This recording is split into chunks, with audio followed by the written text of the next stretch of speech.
I should have known something was off the second my phone buzzed, and I saw Brandon's name pop up on my screen. We weren't exactly friends. Scratch that. We weren't even close to being acquaintances. The only time he ever texted me was to relay messages from Sophia's mother, usually something passive-aggressive about our home being too modern or how I wasn't upholding family traditions. But this message wasn't from Mrs. Caldwell. It was from Brandon, straight to me, and it was as cold as a corporate email. Hey, we're having a small family gathering this Sunday at Mom and Dad's house. It's important. Be there at 3 p.m. It's a surprise, so don't tell Sophia. No, hope you can make it. No, how's it going? Just a direct demand, like I was being summoned to some royal court. My gut immediately twisted. I stared at the text for a long time, the words replaying in my head like an alarm bell I couldn't shut off. A family gathering I wasn't supposed to tell my wife about? A surprise at a house where I'd never once felt welcomed? Yeah, that was weird. Real weird.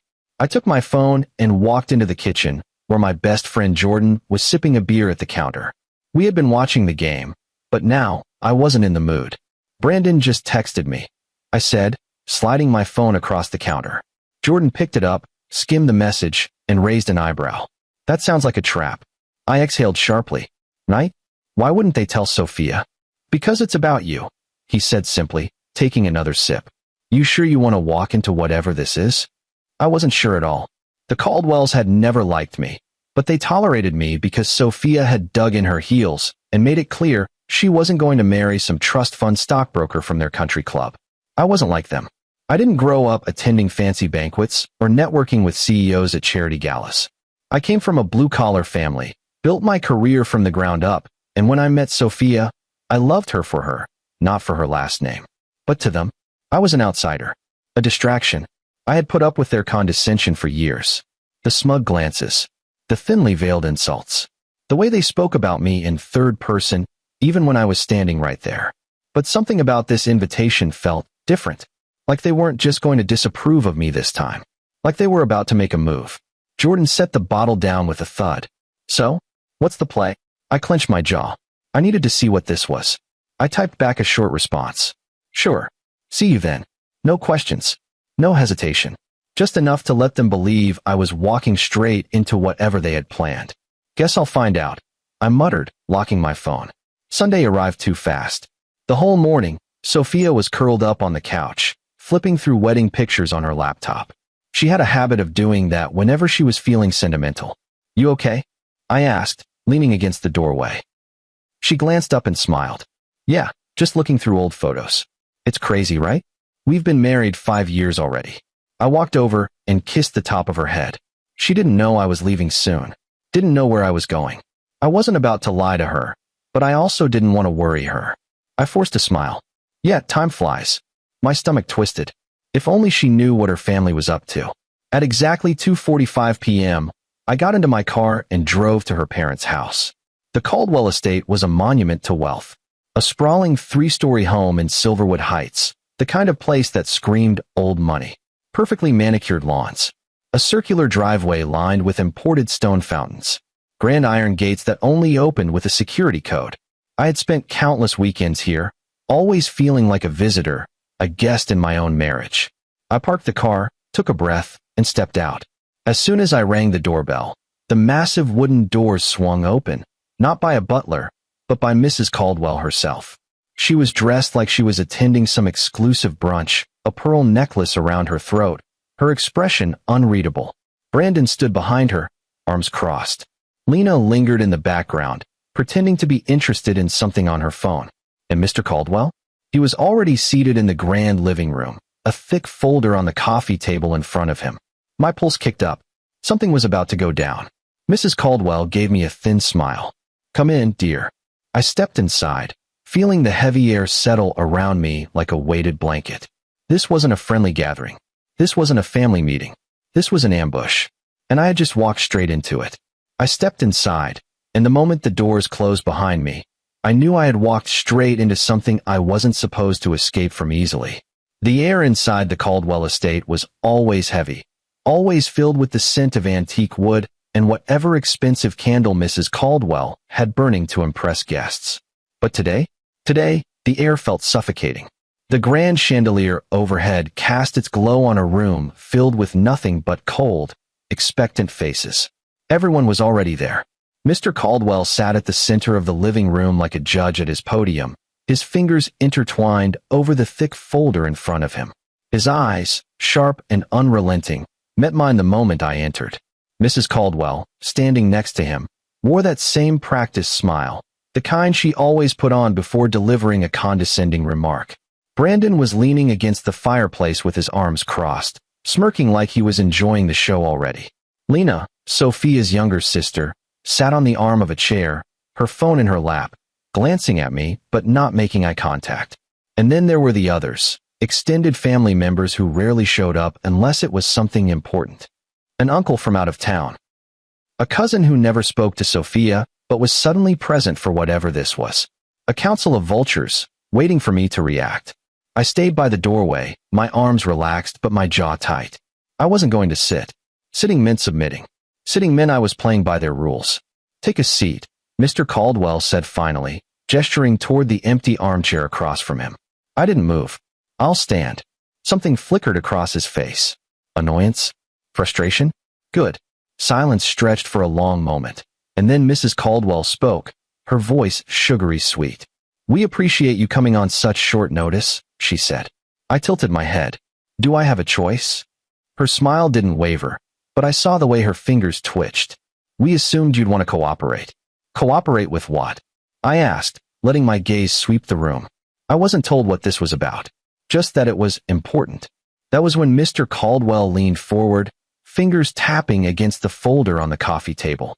We need you to sign these, he said. I didn't have to ask what these were. I already knew. I stepped forward, slowly, deliberately, and let my eyes fall to the stack of papers he was now pushing toward me. And there it was. The words in bold letters at the top of the page. Divorce agreement. I let out a small, breathy laugh. Are you serious? Mrs. Caldwell sighed like she was exhausted by my inconvenient existence. We've given this a lot of thought, and it's clear that this marriage isn't working. I raised an eyebrow. It isn't working? Or I'm not working for you? Brandon scoffed. Oh, come on, man. Don't make this dramatic. I turned my gaze on him. You mean like ambushing me with a room full of people and shoving divorce papers in my face without Sophia even knowing? That kind of dramatic? That wiped the smirk off his face. I looked back at Mr. Caldwell. Where's Sophia? He didn't answer. I stepped closer, my voice sharp. Where is my wife? Mr. Caldwell exhaled slowly, like a man annoyed that he had to explain himself. She's not here. I nodded once, letting that sink in. So you planned a divorce without telling her. It's for her own good, Mrs. Caldwell said smoothly, as if this were some intervention and not a backroom execution of my marriage. You don't contribute to this family, she continued. You don't respect our traditions. You don't support Sophia's future the way a husband should. This arrangement has been an unfortunate distraction. A distraction. I let the word hang between us, my lips curling into a small, humorless smile. This is cute, I murmured, shaking my head. Cute. Brandon snapped, pushing off the fireplace. What's cute is that you think you belong here. You were a mistake from the start. We're just cleaning it up. I chuckled under my breath. Cleaning it up. Right.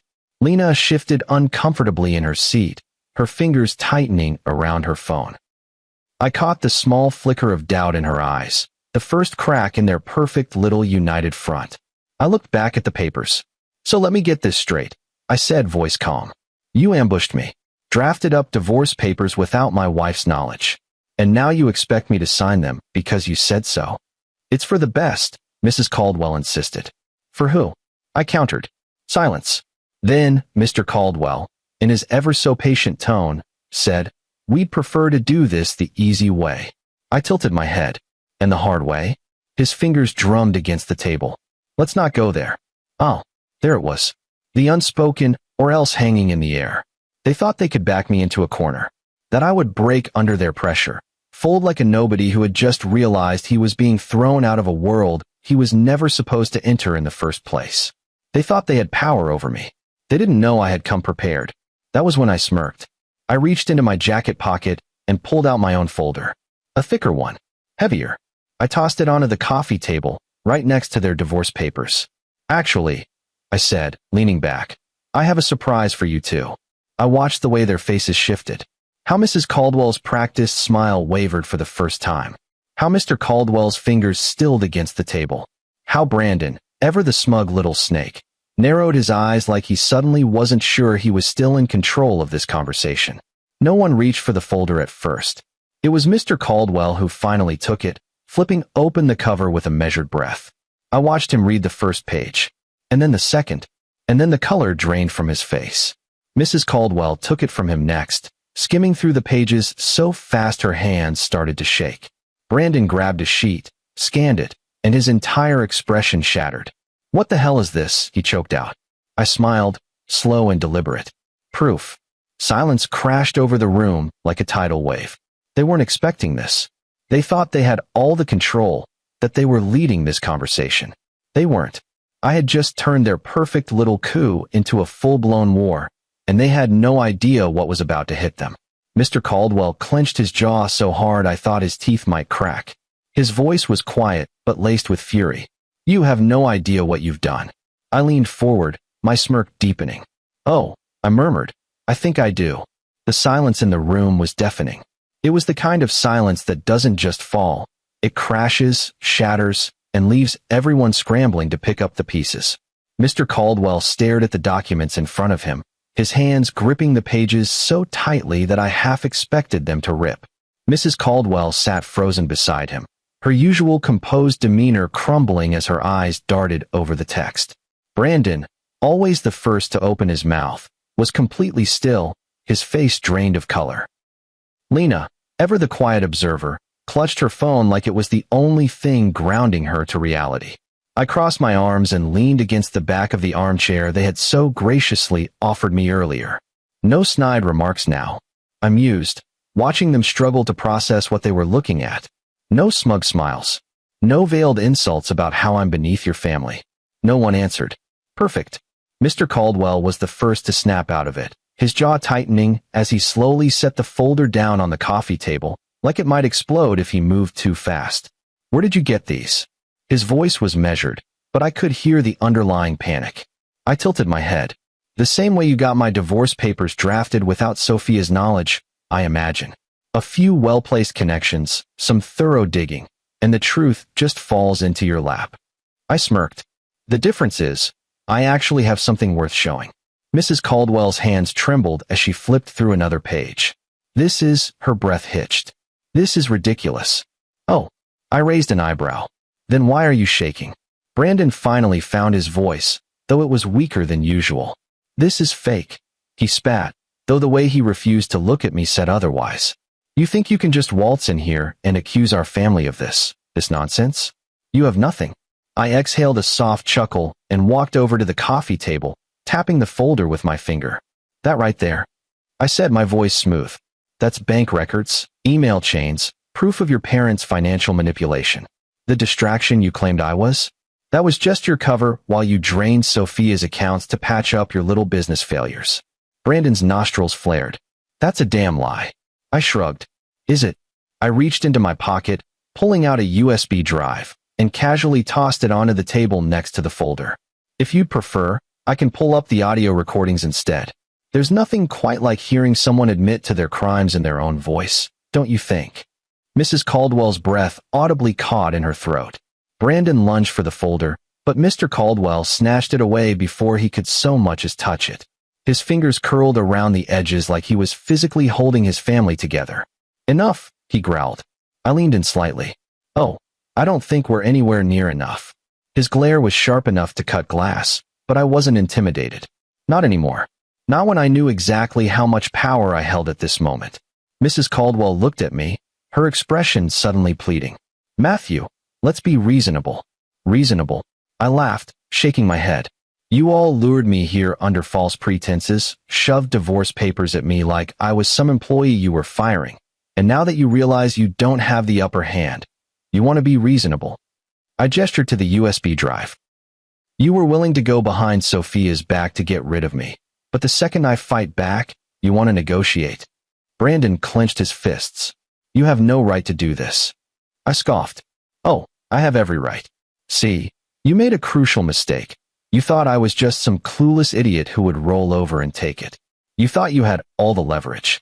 I gestured around the room. Look at you. Look at all of you. You brought in the whole family for this, planned an entire ambush, convinced yourselves that I'd be too shocked or weak to fight back. I smiled. You underestimated me. Mr. Caldwell exhaled through his nose, gripping the folder like it was a lifeline. What do you want? Bingo. I pushed off the chair, taking my time as I reached for the pen that was meant for me, the same one they had placed neatly next to the divorce papers, expecting me to sign away my marriage like it was a failed business deal. I picked it up, twirling it between my fingers, letting the anticipation settle over them like a heavy fog. Then I looked at Mrs. Caldwell. You said this was for Sophia's own good, right? She swallowed, nodding stiffly. Then I say we let her decide. Her face fell. Mr. Caldwell's knuckles went white against the folder. That's not an option. I shrugged. It is now. Brandon shook his head furiously. She's too. Too what? I challenged. Too smart. Too strong. Too capable of making her own decisions. I tapped the USB again. Because trust me, if you really believed she was too naive to see the truth, you wouldn't have worked so hard to hide it from her. Lena, who had been uncharacteristically quiet this whole time, suddenly stood up. Her voice was soft, but it cut through the tension like a blade. You have proof. I nodded once. She hesitated, glancing at her parents, then back at me. Everything. My lips curled. Everything. She exhaled slowly, looking down at the table, her hands gripping the sides of her dress. I could see the conflict in her eyes. She wasn't innocent in all of this, but she also wasn't as far gone as the rest of them. Brandon scoffed. Oh, don't tell me you're actually buying into this. I don't know. Brandon, she cut in sharply, her voice stronger now. Shouldn't Sophia be the one to decide? The room went dead silent. I watched as Mr. Caldwell clenched his jaw so hard I thought it might shatter. Mrs. Caldwell looked like she was on the verge of a panic attack. And Brandon? He looked like he wanted to punch a hole in the wall. I let the moment stretch, savoring the way their perfect little coup was falling apart in real time. Then I spoke, my voice calm but firm. I suggest you call Sophia, I said, stepping back. Because I'm not signing a damn thing until she hears the truth. And just like that, I turned their ambush into a full-blown war. Silence. Heavy, suffocating silence. The Caldwells were frozen, staring at me like I had just flipped the entire chessboard. And I had. They thought they were in control, thought they had the power to dictate my life, my marriage, my future. They had spent years looking down on me, dismissing me, treating me like an unwanted guest in their perfect little world. But now, I had flipped the script. Mr. Caldwell's hands were still clenched around the folder of evidence I had dropped like a bomb onto their carefully orchestrated plans. Brandon looked ready to explode, his jaw so tight I thought his teeth might crack. Mrs. Caldwell was pale, her fingers trembling as she gripped the arm of the couch, her eyes darting toward the USB drive sitting on the coffee table like it was a ticking time bomb. Lena, however, looked torn. She wasn't speaking, but she wasn't siding with them either. That hesitation was all I needed to know that she was starting to realize just how deep this deception ran. I had them cornered. And now, I was about to watch them crumble. Right on cue, the front door opened. I turned my head just as Sophia walked in, looking confused. Mom? She called out, stepping into the room. Dad? What's going on? The air in the room shifted instantly. I saw Mrs. Caldwell visibly straighten, her expression smoothing into something almost neutral, like she hadn't just spent the last 15 minutes trying to tear my marriage apart. Mr. Caldwell glanced at me, then at his daughter, his mind clearly working overtime to regain control of the situation. Brandon stepped back from the fireplace, his smirk gone, replaced with something more cautious. I didn't move. I didn't speak. I just watched. This was their moment to come clean, to prove to Sophia just how little respect they had for her choices, for her independence, for her ability to think for herself. Would they admit to what they had done? Or would they try to bury it, right in front of her? Sophia's eyes landed on the papers on the coffee table, and she frowned. What's all this? Her mother spoke first. Sweetheart, she said, her voice sickeningly sweet. Why don't you come sit down? We were just having a discussion with your husband. Sophia didn't move. About what? I finally decided to break my silence. About the fact that they ambushed me with divorce papers. I said, my voice calm but firm. Without telling you. Sophia's entire body stiffened. What? Her voice was barely above a whisper. They had everything planned. I continued, gesturing toward the folder her father still clung to like a lifeline.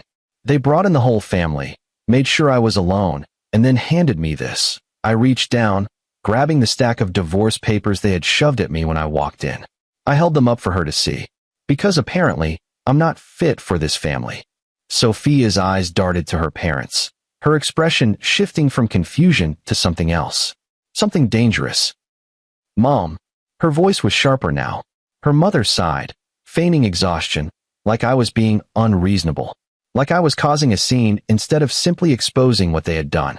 Sophia, sweetheart, listen, Mrs. Caldwell started. We just wanted to. You did this. Sophia interrupted, her voice cold. Her mother hesitated. Brandon took that as his cue to step in. Come on, Sophia. You know this was coming, he said, waving a dismissive hand. You had to see it. He doesn't belong here. He never did. I watched as Sophia's entire posture changed. She turned to her father. Did you know about this? Mr. Caldwell cleared his throat, setting the folder down. Sophia, we were just trying to do what's best for you. You have to understand. No, she cut him off. I don't have to understand anything. I have to ask you a question, and I want you to answer it honestly. She gestured toward the divorce papers in my hands. Did you try to get my husband to sign these behind my back? A beat of silence. Then, Mrs. Caldwell tried to smile, her voice soft and manipulative. We were only trying to protect you, dear. Sophia's face went blank. That, she said, her voice like steel, was not my question. Mr. Caldwell exhaled through his nose. Sophia, did you do this behind my back? Silence. And that was all the answer she needed. Sophia nodded slowly, then turned to me. What did you do? She asked. I met her gaze, unshaken. I did what they didn't expect me to do. I walked over to the folder I had brought and opened it. I pulled out a set of documents, flipping through them until I reached the part one wanted. Then I handed them to her. Sophia took the papers, scanning the first few lines, and her face drained of color. She flipped to another page, then another, and then slowly looked up at her father. You took money from me? Her father stiffened. I can explain. No, she snapped. No, you can't. You stole from me. I spoke before they could try to twist the narrative. They've been using your name to fund their bad business deals, Sophia, I said. They've been pulling from our joint accounts for years. Whenever they needed money, they used you as their safety net. Sophia's hands shook as she held the documents. This can't be right. Check the records yourself. I pointed to the USB drive still sitting on the coffee table. It's all there. Every transaction. Every shady wire transfer. Every lie they've told you. Mrs. Caldwell paled. Sophia, you have to understand. We only did this because we love you. Sophia let out a bitter laugh. Love me, she echoed. You tried to destroy my marriage without even telling me. You stole from me. You used me. And you want to call that love? Brandon, still grasping for control, scoffed. Oh, come on, Sophia, don't be dramatic. Shut up, Brandon. He blinked. Excuse me. Sophia turned to face him, her body radiating pure fury. You knew about this, didn't you? Brandon hesitated. That was enough. She shook her head, stepping back like she needed to physically distance herself from her own family. I cannot believe this. She turned to me, her voice quieter now. How long have you known? I exhaled. A couple of months. She stared at me, taking that in. And you didn't tell me? I wanted to, I admitted. But I needed proof first. She swallowed hard, nodding. I could see the wheels turning in her mind, the realization sinking in. Her parents weren't who she thought they were. Her brother wasn't who she thought he was. Her entire family had just proven that they saw her not as a daughter, not as a sister, but as a means to an end. She turned back to the divorce papers on the table. Then, she reached for the pen. Her mother gasped. Sophia. Sophia signed my documents. And just like that, the Caldwell empire began to fall. The moment Sophia signed those papers, I swear I could hear the foundation of the Caldwell family's power cracking beneath them. Mr. Caldwell's face went stone white, his fingers gripping the edge of the table like he needed something solid to hold on to. Mrs. Caldwell let out a soft gasp, barely above a whisper, but it was Brandon who snapped first. You can't be serious, he spat, stepping forward like he could physically undo what had just happened. Sophia, You don't actually believe any of this, do you? Sophia turned to him slowly. Her eyes, usually filled with warmth, usually the same ones that had looked at me on our wedding day with nothing but love, were ice cold. You think I don't believe the bank records? She asked, her voice controlled, deadly. You think I don't recognize my own name on transactions I never approved? Brandon opened his mouth, then closed it. He knew there was nothing he could say to explain the evidence sitting right in front of them. I can't believe you did this, Sophia continued, shaking her head. You, all of you used me. Mrs. Caldwell straightened her back, regaining just enough of her composure to try and twist the narrative. Sweetheart, we were never using you. We were protecting you. Sophia let out a sharp laugh, one that had zero humor in it. Protecting me? She echoed. By lying to me? By stealing from me? By trying to erase my marriage without even telling me? Her mother flinched. I watched as Mr. Caldwell exhaled through his nose, his jaw tightening so much I thought it might snap. His face had that calculated stillness of a man trying to find a way out of a losing game.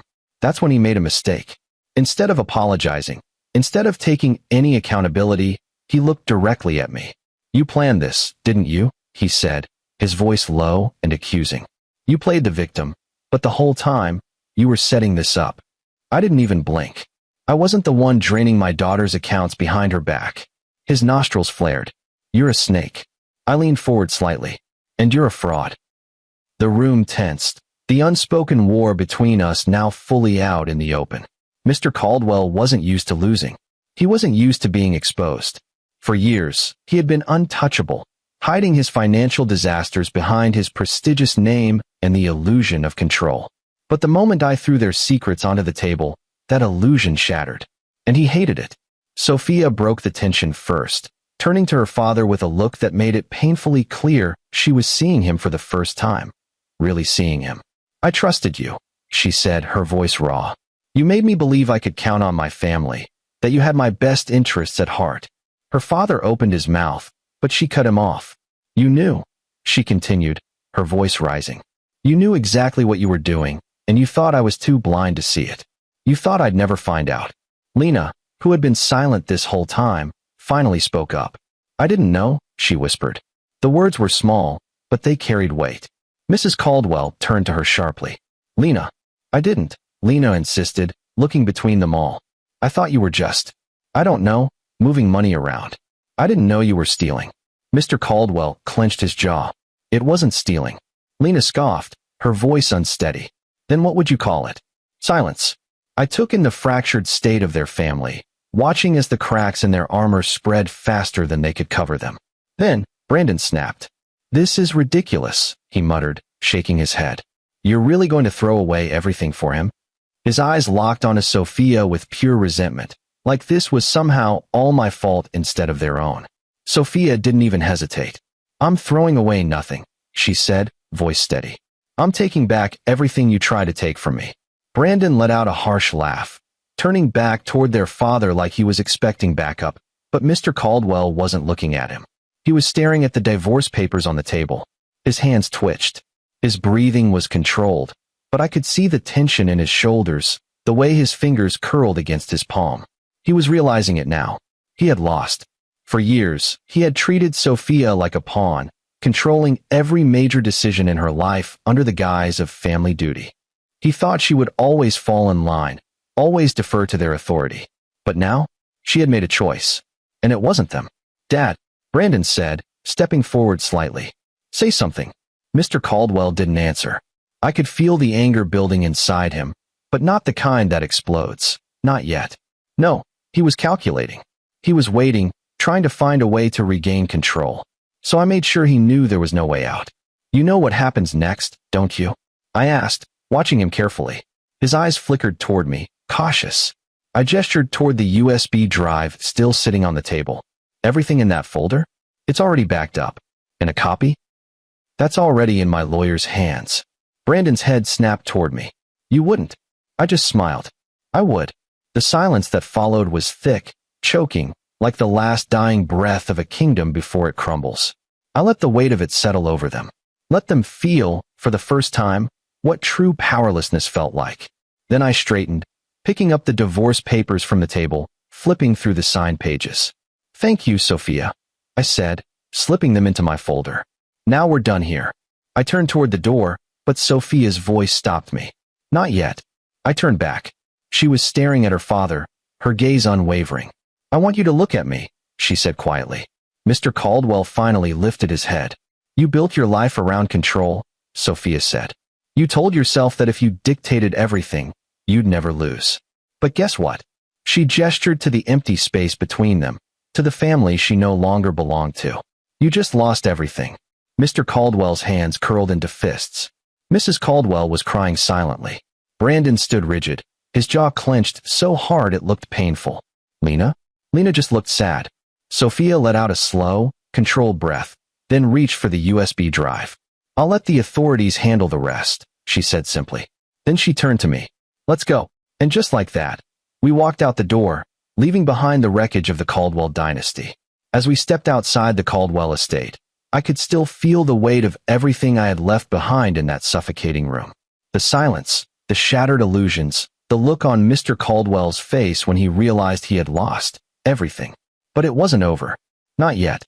Sophia walked beside me, her posture stiff, her hands balled into fists at her sides. I could tell she was holding herself together by sheer willpower alone. She hadn't said a word since she told her family she was leaving. I opened the car door for her, but she hesitated before getting in. Her hands trembled slightly, her breathing uneven.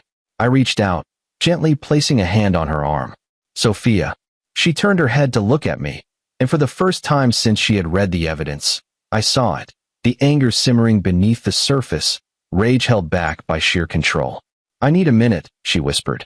I nodded, stepping back as she ran a hand through her hair, exhaling sharply. Then, suddenly, she let out a dry, bitter laugh.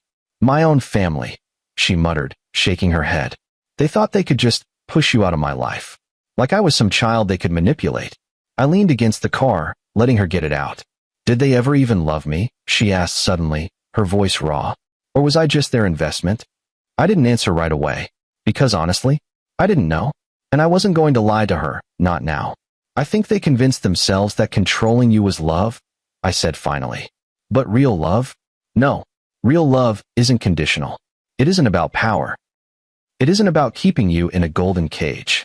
She nodded slowly, pressing her fingers against her temples.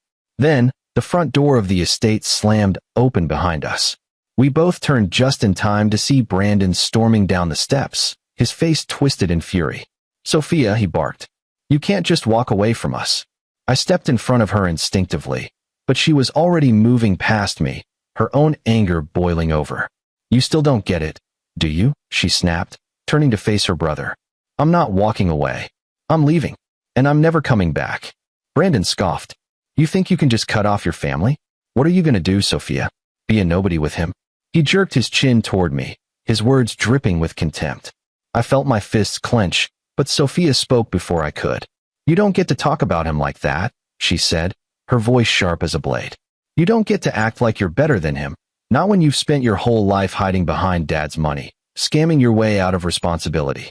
Brandon's face turned red. You're making a mistake. Sophia's eyes burned with fury. No, I made a mistake trusting you. She turned on her heel, heading straight for the car. I followed, watching over my shoulder as Brandon stood there, fists clenched, powerless for the first time in his life.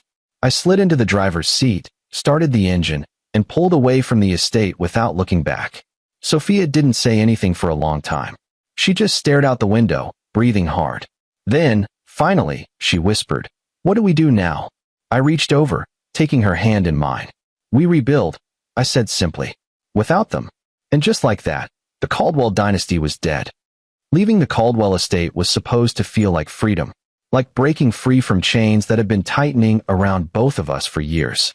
But as I drove away, gripping the wheel with one hand and holding Sophia's trembling fingers with the other, I realized something. This wasn't over. Not yet. Because people like the Caldwells don't accept defeat. They don't just let go of control. They claw for it, scheme for it. And if they can't win, they make damn sure everyone else loses too. I glanced at Sophia. She was staring out the window, her expression unreadable. The anger from earlier had settled into something else, something calculated. "Sophia," I said, my voice careful. She didn't turn her head, just kept watching the trees blur past. Yeah. Are you okay? She let out a short, humorless laugh. Okay, she echoed. I don't even know what that means anymore. I squeezed her hand. We'll figure this out. Finally, she turned to me, her eyes dark with determination. They won't stop, she whispered. You know that, right? I nodded. I know. They'll try to turn this around. Spin some story about how I was manipulated, how you tricked me. They'll lie. I finished for her. Sophia exhaled through her nose, her grip on my hand tightening. Then we can't just walk away. I glanced at her, a slow smile creeping onto my face. What are you saying? She turned back toward the window, but I saw the way her jaw hardened. I'm saying, she murmured, that if they want to play dirty, they're about to learn that I can too. Phase 1, financial ruin. The first thing we did was leak everything. Not to the police. Not yet. That would come later. No, we went public first. It started with whispers, subtle rumors spreading through the exclusive Silverwood Heights social circles, where reputation was everything. The Caldwells had built their legacy on the illusion of wealth and power, and the best way to tear them down was to rip that illusion apart. Sophia knew exactly who to talk to, which socialites would be desperate for a scandal, which ones hated her family, but had always been too afraid to speak up. Within a week, stories started circulating about shady business deals, embezzlement, and backdoor financial losses. At first, people dismissed them as gossip. But then, someone got their hands on the real documents. Documents that just happened to find their way into a journalist's inbox. From there, it exploded. The story went viral in their social circles. The once untouchable Caldwells suddenly found themselves under scrutiny. Investors pulling out, clients backing away, business partners distancing themselves. Then came the banks, with their financial empire unraveling. It didn't take long before creditors came knocking. Their assets were reevaluated, and suddenly, all those loans they had taken out, they couldn't keep up. The house in Silverwood Heights, the one they had used as collateral, seized. The luxury cars, repossessed. The once flourishing Caldwell enterprises, collapsing under lawsuits. Sophia read every headline that came out, every scathing article detailing her father's business failures, every news alert announcing that Brandon had been removed from a board position. And every time, she just smiled. Phase 2, Brandon's fall. The thing about Brandon was that he had always been the golden child. The one groomed to take over the family name. The one given everything, protected from consequences. Until now. With his father's company sinking, Brandon found himself exposed. See, while Mr. Caldwell had been embezzling, Brandon had been doing worse. Using company funds for personal expenses. Setting up shell accounts to funnel money into private investments. And unlike his father, who at least knew how to cover his tracks, Brandon was sloppy. It didn't take long for forensic accountants to trace where the money had gone. And when they did, Brandon was hit with criminal charges. Sophia and I were at home when we got the news. I was making coffee when her phone buzzed. She glanced at the screen, read the headline, and then let out a slow exhale. Well, she murmured, setting the phone down. Brandon's been arrested. I raised an eyebrow. For what? She picked up the phone again, scrolling. Fraud. Money laundering. Wire fraud. I chuckled. Busy guy. Sophia smirked, taking a sip of her coffee. Not anymore. And just like that, the golden child was gone. Phase 3, the final nail in the coffin. Mr. Caldwell was next.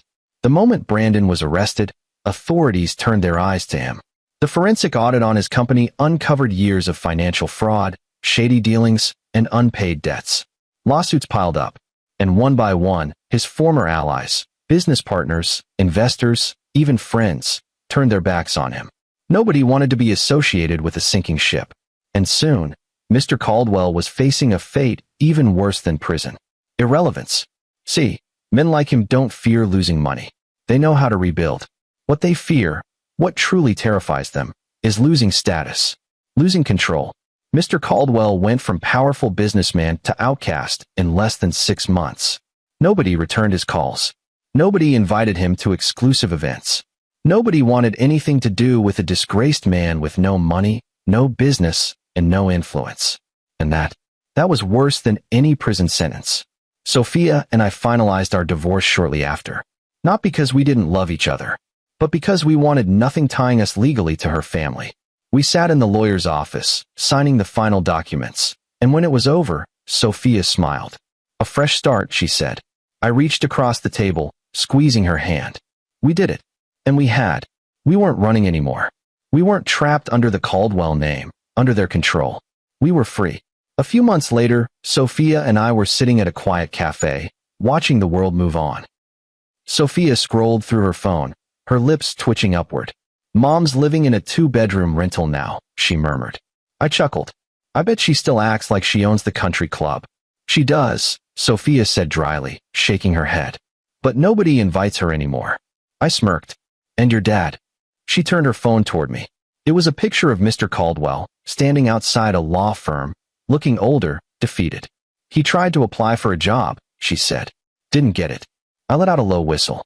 Damn. Sophia set her phone down, her expression unreadable for a moment. Then she exhaled and leaned back in her chair. They did this to themselves, she said simply. And she was right. They thought they were untouchable. They thought they could dictate her life, erase me, control everything. But in the end, they lost everything. And we walked away. Free. Victorious. And untouchable. It had been months since we walked out of the Caldwell estate, leaving behind the wreckage of their perfect little world. Months since we exposed the truth, shattered their influence, and let them drown in their own corruption. But the beauty of revenge isn't in the moment it happens. It's in the aftermath. The slow, excruciating fallout as everything they once controlled crumbles around them. The Caldwell downfall. The Caldwells had always been careful, meticulous in the way they crafted their image. The respected businessman, the doting mother, the successful heir, the golden family. But when you take away the money, the reputation, the power, all you're left with is the truth. And the truth was, they were nothing without their illusion of control.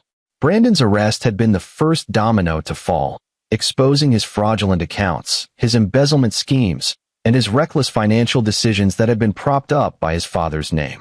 With the family business already under fire, Mr. Caldwell could do nothing but watch as his legacy crumbled.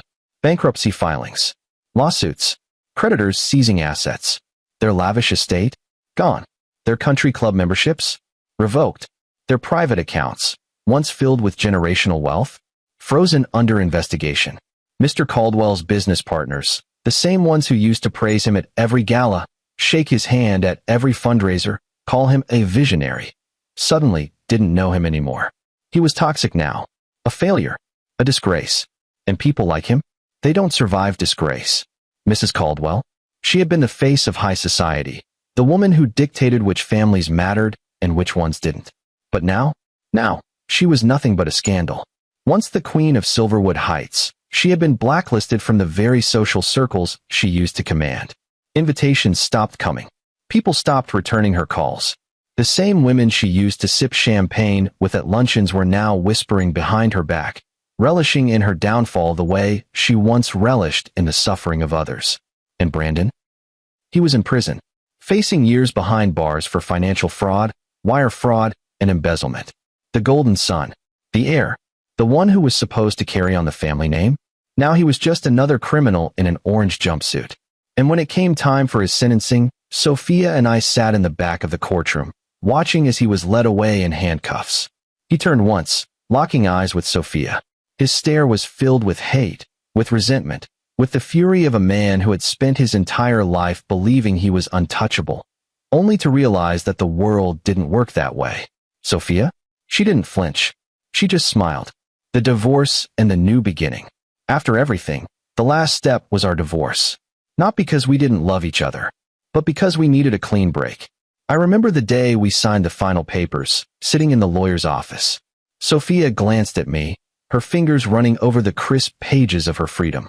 This doesn't feel like an ending, she murmured. I smiled. It's not. And it wasn't. This wasn't the end of us. It was just the end of them.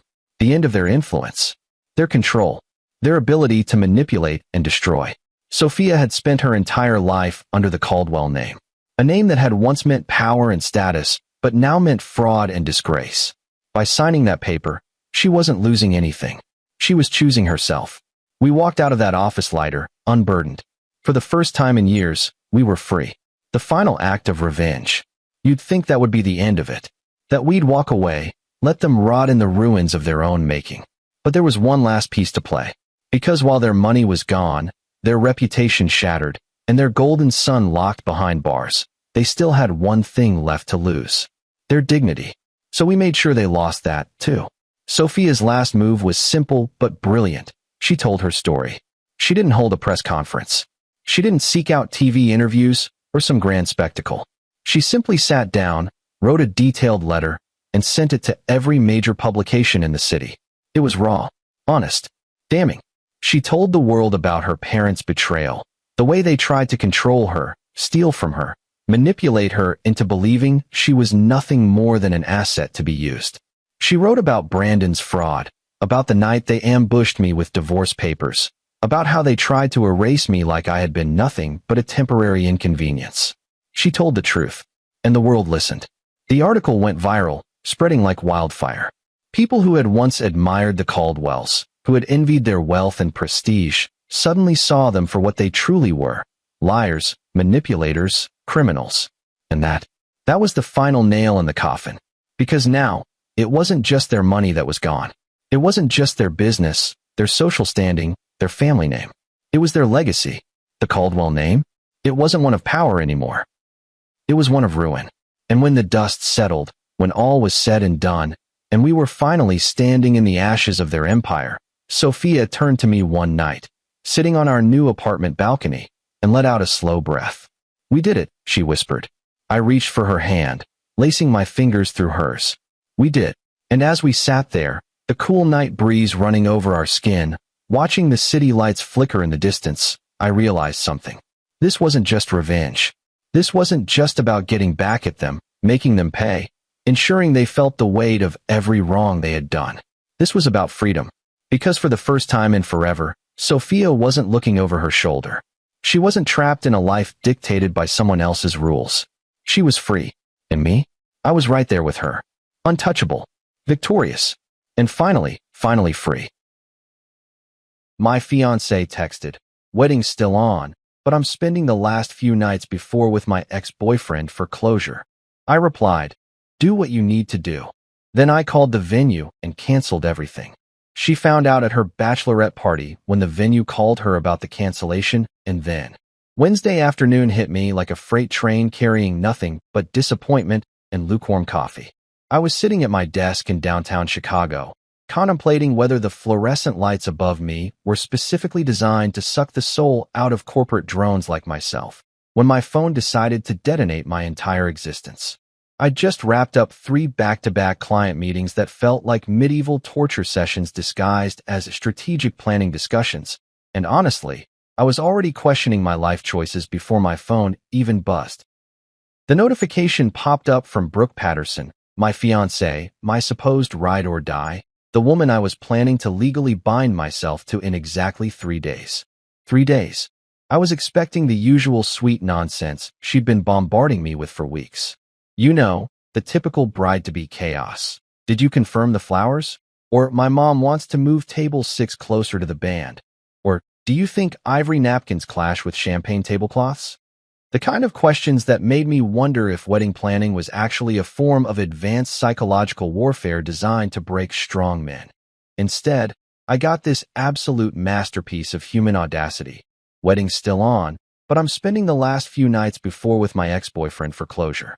I blinked at the screen like it was written in ancient hieroglyphics. Read it again. Nope, still said the same thing. My brain did that thing where it completely short-circuits and you just sit there like a deer in headlights. Except the headlights are attached to a garbage truck heading straight for your dignity. Derek. She was talking about Derek Morrison, the walking disaster she claimed she'd completely erased from her life like a bad tattoo. The guy she swore up and down was ancient history and totally irrelevant to our relationship. The same Derek who mysteriously kept popping up in her social media likes, and who somehow always managed to be at the same bars we frequented. Pure coincidence, right? Sure, Brooke. And I'm secretly Batman that I sat there staring at this text message like it might suddenly rearrange itself into something that made sense. Maybe autocorrect had gone rogue. Maybe she meant to send this to her therapist, or her diary, or literally anyone else on the planet besides the man she was supposed to marry in 72 hours.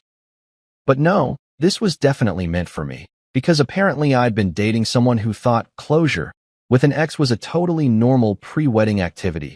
My thumbs hovered over the keyboard like they were afraid to make contact. What exactly does one say to that? Thanks for the heads up, honey. Have fun with your emotional baggage. Should I pick up condoms for you too while I'm out? Great idea. Nothing says ready for marriage like a sleepover with your ex.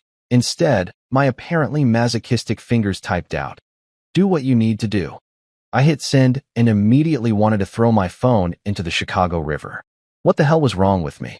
Why didn't I respond with the righteous fury this situation clearly deserved? Why wasn't I demanding explanations or setting boundaries or doing literally anything that resembled having a backbone? Her response came back faster than a boomerang. "You're the best, Marcus. So mature and secure. This is why I'm marrying you." Oh, the irony was absolutely delicious. She was marrying me because I was mature and secure enough to let her shack up with her ex-boyfriend right before our wedding. What a catch I was. So mature, so secure, so completely spineless that I'd just given my blessing to what was essentially sanctioned cheating with a side of emotional manipulation that I put the phone down on my desk and stared at it like it might explode. The office around me continued its usual Wednesday afternoon hum. Keyboards clicking, phones ringing, Karen from accounting laughing way too loudly at something that definitely wasn't that funny. Normal people doing normal things while my world imploded in real time via text message. The thing is, I knew instantly, and I mean immediately, like some kind of divine revelation, that the wedding was already dead. Not postponed, not complicated, not something we'd work through with couples therapy and awkward conversations. Dead. Deceased. Pushing up daisies. It had died the moment she hit send on that text, and honestly, it had probably been on life support for months. Because here's the thing about closure. It's the biggest load of crap ever invented by people who want to have their cake and eat it too. You don't need closure from someone you're truly over. You don't need to spend a few nights processing feelings that should have been handled before you accepted someone else's engagement ring. And you definitely don't announce this brilliant plan to your fiancé 3 days before the wedding like you're discussing dinner plans. Sitting there in my beige cubicle, surrounded by motivational posters about teamwork and synergy, I felt something I hadn't experienced in months. Clarity. Pure, crystalline clarity about exactly what I needed to do. The wedding was dead, but I was the only one who knew it yet. Brooke was off planning her little closure adventure, completely oblivious to the fact that she'd just handed me the perfect exit strategy wrapped in her own selfish delusions that I picked up my phone again and scrolled through my contacts. Time to start making some calls. The venue, the caterer, the florist, the DJ, every single vendor who was expecting to make our special day happen. Because if Brooke wanted closure, I was about to give her the most definitive closure she'd ever experienced. 3 days before what should have been the happiest day of my life, I was about to become a runaway groom. And honestly, I'd never felt more relieved about anything in my entire existence. My first call was to Lakeside Manor, the venue where we were supposed to pledge our eternal love in front of 150 witnesses who were about to get a front row seat to the greatest wedding cancellation in Chicago history. The phone rang twice before a cheerful voice answered. Lakeside Manor, this is Jennifer. How can I make your special day perfect? This is Marcus Grant, I said, my voice surprisingly steady for someone who was about to torch his entire future. Cancel everything for Saturday. The silence on the other end was so profound I could practically hear Jennifer's brain malfunctioning. I'm sorry, did you say cancel? As in, the entire wedding. That's exactly what I said. The whole shebang. Done. Finito. Over and out. Jennifer's professional composure cracked like a cheap vase hitting concrete. Mr. Grant, I have to remind you that with less than 72 hours notice, you'll forfeit the entire deposit, plus we'll need to charge you for, I don't care, I interrupted, feeling a weird sense of liberation wash over me. Charge whatever you want. Send the bill to Marcus Grant, same address you have on file. Just make sure nobody shows up expecting a wedding on Saturday, because it's not happening. After Jennifer finished sputtering about contracts and policies, I hung up and immediately dialed the honeymoon resort in Maui. Because nothing says dodged a bullet like canceling your romantic getaway to paradise where you would have spent a week pretending everything was fine while your new wife probably texted Derek about their amazing closure sessions. Aloha. Grand Wailea Resort. This is Kailani speaking. Hi Kailani, this is Marcus Grant. I need to cancel my honeymoon reservation for this weekend. Oh no, is everything okay? Did someone get sick? I almost laughed. You could say that. My fiancée came down with a severe case of needing closure with her ex-boyfriend, so we won't be needing that Ocean View suite after all. Poor Kailani didn't know what to do with that information. I'm so sorry to hear that, Mr. Grant. Let me check your cancellation policy. The next 2 hours became a masterclass in efficient relationship demolition. I called Bloom and Blossom Florists and told them to keep their overpriced roses. The DJ got the axe. Sorry, buddy. No need for your romantic playlist when the bride's making her own music with her ex. The caterer, Magnificent Meals, probably thought I'd lost my mind when I canceled their 5-course dinner for 150 people. But honestly, the only thing magnificent about this situation was how spectacularly it was falling apart. Each phone call felt like removing another weight from my shoulders. The photographer who was supposed to capture our magical moments canceled. The transportation company with their fancy vintage Rolls-Royce gone. The bar service that was going to keep everyone liquored up enough to pretend this was a good idea, not happening. Even the stupid ice sculpture of 2 swans that Brooke insisted we needed because it was symbolic, melted before it was even carved. The cake was the hardest call to make, not because I was emotional about it, but because Mrs. Henderson at Sweet Dreams Bakery had put her heart and soul into creating what she called a masterpiece of buttercream artistry. She'd been working on our 3-tier monstrosity for weeks, and I could hear her heart breaking through the phone when I told her to eat it herself or donate it to a homeless shelter. But Marcus, dear, I've already piped all the roses. The fondant bride and groom are perfect. Are you sure you can't work this out? Mrs. Henderson, the fondant groom is about to find himself in the same situation as the real one, abandoned for someone else. Trust me, this is for the best. By the time I was done making calls, my phone battery was dead and my conscience was surprisingly clear. I'd just systematically dismantled what was supposed to be the biggest day of my life, and instead of feeling devastated, I felt like I'd just escaped from prison. That's when I realized I needed to call Jordan Clark, my best man, and the only person stupid enough to agree to stand up there with me while I made the biggest mistake of my life. Jordan answered on the first ring, probably expecting some last-minute groomsman logistics. Yo, Marcus, please tell me you're not calling about the bachelor party again. I already told you, what happens in Vegas definitely did not stay in Vegas, and I have the photos to prove it. Jordan, I said, I need you to sit down. Dude, I'm at work. I can't just... Sit down, Jordan. Trust me on this one. I heard the squeak of his office chair.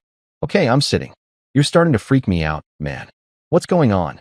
Instead of explaining, I forwarded him Brooke's text message, the one that had started this whole beautiful disaster. Then I waited, listening to the sound of Jordan reading and processing what was probably the most audacious pre-wedding communication in human history. The silence stretched on for so long, I thought the call had dropped. Then, in a voice that sounded like he was speaking to a small child who'd just eaten paint chips, Jordan said, She actually thought you'd say yes to that. Apparently, I'm just that mature and secure. Marcus, please tell me you didn't actually say yes to this insanity. I told her to do what she needed to do. Another pause. And then I canceled everything. The wedding's off, Jordan. Completely, totally, 100% off. I could practically hear Jordan's grin through the phone. Holy shit, dude. You actually did it. You pulled the plug on the whole thing. I need you to call the groomsmen. Let them know they can return their tuxes and make other plans for Saturday. The Marcus and Brooke show has been permanently canceled. This is the best news I've heard all year, Jordan said. I mean, I'm sorry you're going through this, but dude, you just dodged a nuclear missile. I'll call everyone right now. Thanks, man. I owe you one. You don't owe me anything. You just gave me the best story I'll ever tell at parties for the rest of my life. After hanging up with Jordan, I packed my stuff from the apartment Brooke and I shared. It was amazing how little of my actual life was intertwined with hers. My clothes, my books, my coffee maker that she always complained was too loud in the mornings. Everything fit into 3 boxes and a suitcase that I left the engagement ring on the kitchen counter with a sticky note that read, "For closure." Then I walked out the door and never looked back. That night, while Brooke was out living her best bachelorette life downtown, completely oblivious to the fact that her wedding had been systematically dismantled like a house of cards in a hurricane. I was camped out at Jordan's apartment with him and his girlfriend Rachel, armed with enough snacks to survive a small apocalypse and the kind of morbid anticipation you usually reserve for watching disaster movies. Jordan's place was perfect for this kind of operation. A corner apartment with huge windows overlooking the city, a sectional couch that could comfortably seat a small army, and most importantly, excellent Wi-Fi for monitoring the incoming shitstorm. Rachel had gone full event coordinator mode, setting up what she called mission control on the coffee table, laptops, phone chargers, a notepad for keeping track of developments, and enough junk food to feed a fraternity house during finals week. This is either going to be the most epic meltdown in social media history, or absolutely nothing will happen and we'll all feel stupid, Rachel said, arranging bags of popcorn like she was preparing for a movie marathon. But honestly, based on what you've told us about Brooke, I'm betting on epic meltdown. Jordan was practically vibrating with excitement. Dude, I've been waiting for something like this my entire life. Remember in college when Sarah found out Brad was cheating through his Instagram story? This is going to be 10 times better. I had to admit, their enthusiasm was infectious. After spending months walking on eggshells around Brooke's increasingly dramatic wedding demands, it felt good to be around people who appreciated the sheer absurdity of what was happening. Plus, I'd already gone through the initial shock and anger during my vendor canceling spree. Now I was just curious to see how long it would take for reality to hit Brooke like a freight train carrying a load of her own poor life choices. I still can't believe she actually sent you that text, Rachel said, shaking her head. Like, what was the thought process there? Hey honey, I know we're getting married in 3 days, but I'm going to go bang my ex-boyfriend real quick for emotional reasons. Hope that's cool. The best part, Jordan added, is that she thought Marcus would just sit there and take it. Like he's some kind of doormat who'd be grateful she was even bothering to inform him about her extracurricular activities. I stretched out on the couch, feeling more relaxed than I had in weeks. You know what's funny? I think she genuinely believed I'd be okay with it. Like, in her mind, being mature and secure means letting your fiancée do whatever she wants without consequences. That's not mature, Rachel said. That's being a pushover. There's a difference between being understanding and being a human welcome mat. We'd strategically blocked Brooke and her entire wedding party from all our social media accounts, but Jordan had kept his phone open to monitor the situation. He'd set up a whole system, screenshots, screen recordings, the works. The man was more prepared than a war correspondent heading into a combat zone. So what's the timeline here? Rachel asked, consulting her notepad like she was planning a military operation. When do you think she'll figure out the wedding's been canceled? I checked my watch. The bachelorette party started at 7.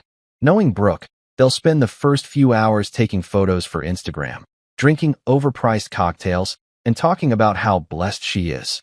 The venue's automated system sends cancellation confirmations at 9:30, so we've got about an hour and a half of peace before all hell breaks loose, Jordan finished. Assuming she even checks her email during the party, Rachel pointed out. Some people actually put their phones away during special events. Jordan and I looked at her like she'd just suggested people might stop breathing for fun. You've met Brooke, right? Jordan said. The woman who live-tweeted her own engagement? She's not putting her phone away for anything. He was right, of course. Brooke was the kind of person who documented every moment of her life like she was running for president and needed proof of all her activities. Her Instagram story probably had more updates than a breaking news feed during a natural disaster. Plus, I added, she specifically requested to be copied on all vendor communications. She wanted to stay in the loop and make sure nothing went wrong. Well, congratulations, Brooke. You're definitely going to stay in the loop. We settled in to wait, making predictions about how the night would unfold.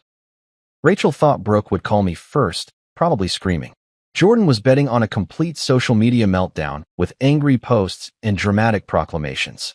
I was leaning toward a full-scale family intervention, complete with her mother Helen showing up at Jordan's door, demanding explanations. What I don't understand, Rachel said, opening a bag of chips, is why Derek went along with this plan. Like, what guy thinks it's a good idea to sleep with someone else's fiancée 3 days before their wedding? The kind of guy who's been trying to break them up for months, Jordan replied. Think about it. He gets to play the supportive ex-boyfriend while simultaneously sabotaging her relationship. It's actually kind of brilliant, in a completely psychotic way. Except he didn't count on Marcus having a spine, I pointed out. His whole plan depended on me being too pathetic to do anything about it. Their plan, Rachel corrected. Don't forget, Brooke was in on this too. She probably thought she could have her cake and eat it too. Marry you for stability and keep Derek around for whatever pathetic emotional validation she gets from him. The more we talked about it, the clearer it became that this whole situation had been brewing for months. All those times Derek mysteriously showed up places. All those conversations about closure and unresolved feelings. All those moments when Brooke seemed distracted or defensive when I asked about her past relationships. It hadn't been paranoia or insecurity on my part. It had been pattern recognition. You know what the really messed up part is? I said, grabbing a handful of popcorn. If she'd just been honest about still having feelings for Derek, we could have broken up like normal people. Instead, she decided to string me along right up until the wedding, like I was some kind of backup plan. That's what narcissists do, Rachel said matter-of-factly. They keep people around as options while they explore other opportunities. The engagement ring was probably just insurance in case things didn't work out with Derek. Jordan's phone buzzed with a notification, and we all froze like we'd been caught doing something illegal. He checked the screen and grinned. It's starting. At exactly 9:23 p.m., Jordan's phone lit up like a Christmas tree having an electrical malfunction. We'd been sitting there for over 2 hours, munching on snacks and making increasingly ridiculous predictions about how Brooke's night would implode, when the automated email system at Lakeside Manor decided to drop its little digital bomb right into her perfectly curated bachelorette party. Oh shit, here we go, Jordan said, his eyes glued to his phone screen. The venue just sent the cancellation notice. Rachel leaned over his shoulder, practically vibrating with anticipation. Did she see it yet? Give it a minute, I said, feeling weirdly calm about the whole thing. She's probably too busy posing for photos to check her email immediately. I was right, of course. Brooke's Instagram story had been updating every 15 minutes like clockwork since 7 o'clock. The progression was almost artistic in its predictability. Pre-party shots of her getting ready in a white satin robe that probably cost more than most people's rent. Arrival photos at the rooftop bar in matching bride tribe shirts that made everyone look like they were advertising a cult. Group shots with overpriced cocktails that came with sparklers because apparently regular drinks weren't extra enough for this crowd. Her maid of honor, Gretchen Morrison, yes, Derek's sister, because apparently this whole situation needed an extra layer of family drama, had been documenting everything with the enthusiasm of a war correspondent covering the liberation of Paris. The photos showed 12 women in various shades of pink and white, all grinning like they'd just won the lottery, while Brooke held court in the center wearing a tiara that looked like it came from a children's dress-up box. Look at this, Jordan said, showing us his screen. Posted 20 minutes ago. My girls got me the perfect tiara because I'm literally a princess tonight. 3 more days until I become Mrs. Grant. The irony is just chef's kiss. Then, at 9:31 p.m., the tone of Gretchen's posts took a sharp left turn into panic territory. Is Marcus with you guys tonight? Brooke's freaking out about something and won't tell us what's wrong. And there it is, Rachel said, clapping her hands together. The moment reality crashed into fantasy land. What happened next was like watching a car accident in slow motion. If car accidents involved designer cocktails and women in matching t-shirts instead of actual vehicles. Jordan kept screenshot capturing everything as the updates got progressively more frantic. Gretchen's posts went from confused to concerned to borderline hysterical in the span of about 10 minutes. OMG, something is seriously wrong. Brooke just locked herself in the bathroom and won't come out. She's crying and screaming about Marcus ruining everything. What is happening? The bathroom breakdown, I observed. Classic Brooke move. Whenever she can't control a situation, she retreats to the nearest lockable room and has a complete meltdown. Should we feel bad about this? Rachel asked, though her tone suggested she wasn't feeling particularly guilty. About what? About her finally facing the consequences of her own actions? Nah, I'm good, I replied, grabbing another handful of popcorn. The real entertainment started when Brooke's mother, Helen Patterson, began her assault on everyone's voicemail. Jordan had the brilliant idea to put his phone on speaker so we could all enjoy the increasingly unhinged messages as they came in. Message 1, 9:47 p.m. Jordan, this is Helen Patterson. I need you to call me immediately. There's been some kind of misunderstanding about the wedding arrangements, and I need to speak with Marcus right away. Message 2, 9:52 p.m. Jordan, I don't know what kind of childish game Marcus is playing, but he needs to stop this nonsense immediately. He's ruining my daughter's life over nothing. Call me back. Message 3, 10:08 p.m. This is absolutely ridiculous. Marcus is being completely unreasonable and childish. We have 150 guests flying in from all over the country, and he's throwing a tantrum like a spoiled brat. We'll sue him for every penny of those deposits if he doesn't fix this immediately. The legal threats, Rachel noted. Right on schedule. When narcissists can't manipulate, they always go straight to intimidation. Except all the contracts are in my name, I pointed out. Good luck suing me for canceling my own wedding. Message 4 was where Helen really let her true colors show. Fine, if that's how he wants to play it. We'll have the wedding without him. Brooke deserves better than some paranoid, insecure little boy who can't handle a mature woman having closure with her past. Oh, this is getting good, Jordan said, rubbing his hands together like he was about to watch his favorite movie. But the real cherry on top of this disaster Sunday came when Derek himself decided to get involved. At 10:23 p.m., he actually had the audacity to text Jordan directly, as if they were old buddies who regularly chatted about relationship drama. Hey man, can we talk? This whole thing is getting out of hand. Brooke is hysterical, and I think there's been a misunderstanding. Can you ask Marcus to call me? We need to have a man-to-man conversation about this. Jordan looked at me with raised eyebrows. Want me to respond? Go for it, I said. But keep it classy. Jordan's fingers flew over his keyboard. My guy, you literally told the groom you'd be sleeping over with his bride 3 days before the wedding. What exactly did you think would happen? That he'd send you a fruit basket and a thank you note? The response came back almost immediately. It's not like that. It's complicated. Brooke has unresolved feelings, and she needed closure before she could fully commit to Marcus. I was just trying to help her work through her emotions. Oh, how noble of you, Rachel said sarcastically. What a selfless act of service, sleeping with someone else's fiancé to help her work through her feelings.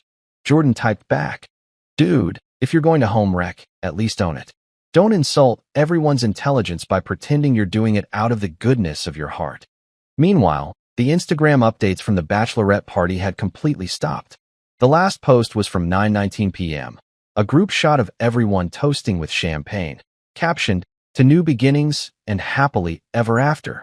The timestamp made it even more perfect. They'd been celebrating right up until the moment the cancellation email arrived. I kind of feel bad for the other girls, Rachel said. They probably have no idea what's going on. They're just there to celebrate their friend's wedding, and suddenly, she's having a complete breakdown in a bathroom. Don't feel too bad, I replied. Half of them have been dealing with Brooke's drama for years. This is probably just Tuesday for them. By 10:45 p.m., the messages had stopped coming. Either Brooke's phone had died, she'd thrown it in the Chicago River, or someone had physically restrained her from sending any more unhinged communications. The silence was almost more ominous than the chaos had been. Think it's over? Rachel asked. Jordan and I looked at each other and started laughing. Oh, this isn't even close to over, I said. This is just the opening act. Tomorrow's going to be the real show. Thursday morning arrived with all the subtlety of a freight train carrying a cargo load of fresh bullshit, and Brooke was apparently the conductor. I woke up on Jordan's couch to 17 missed calls, 43 text messages, and what can only be described as the most creative work of fiction I'd ever seen posted on social media. Rachel was already up, nursing a cup of coffee and staring at her laptop screen with the kind of fascination usually reserved for watching natural disasters unfold. Marcus, she said without looking up, you need to see this. Brooke just posted what might be the most delusional thing I've ever read on Facebook. I shuffled over, still in yesterday's clothes and feeling like I'd been hit by a truck driven by my own poor life choices. On Rachel's screen was a Facebook post that had apparently gone live at 6:47 a.m. because nothing says stable mental state like crafting elaborate lies before most people have had their morning coffee. With a heavy heart, the post began. I'm announcing that our wedding has been postponed due to Marcus's ongoing mental health struggles. Over the past few weeks, Marcus has become increasingly paranoid and has been making false accusations about my friendships and my past. While this is heartbreaking and devastating, I believe in standing by the people we love during their darkest moments. I'm committed to supporting Marcus through whatever he's going through, even if it means delaying our special day. Please keep us both in your thoughts and prayers during this difficult time. Love conquers all.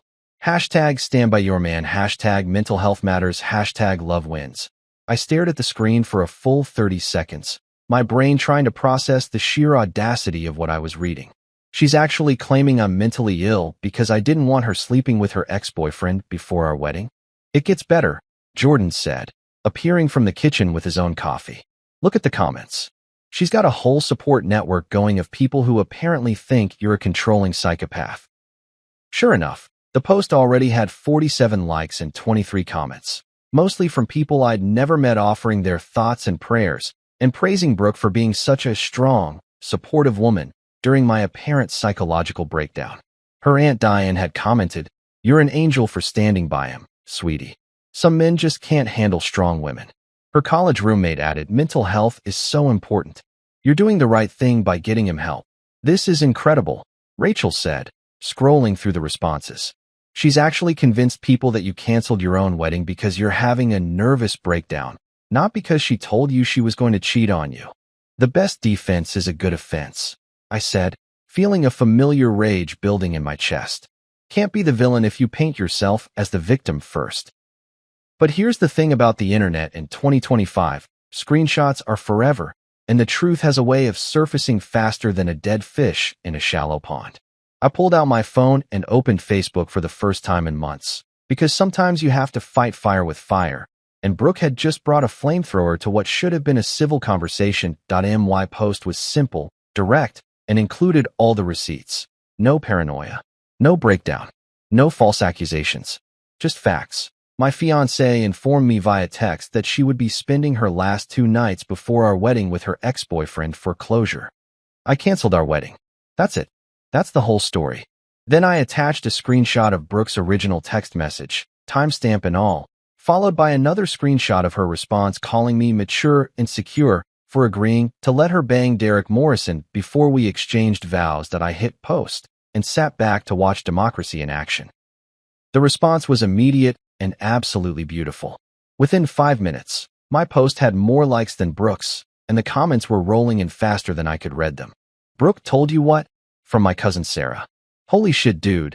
You dodged a bullet." From my college buddy Mike. "This woman is absolutely insane." From Rachel's sister, who I'd met exactly once at a barbecue. But the real nail in Brooke's coffin came from an unexpected source. Derek's father, Robert Morrison, had apparently been dealing with his own family drama and decided to share some information that completely obliterated whatever credibility Derek might have had left. Robert posted on his own Facebook page, and someone tagged me in it within minutes. "For anyone following the drama with my son Derek and the canceled Patterson Grant wedding, I feel compelled to share some facts. Derek has been lying to everyone, including the Patterson family, about having cancer.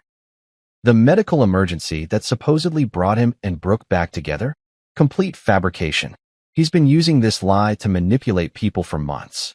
I found out yesterday when I called his oncologist to offer support. There is no oncologist. There is no cancer. There is no medical crisis. There's just my son being a manipulative piece of garbage, and I'm done covering for him."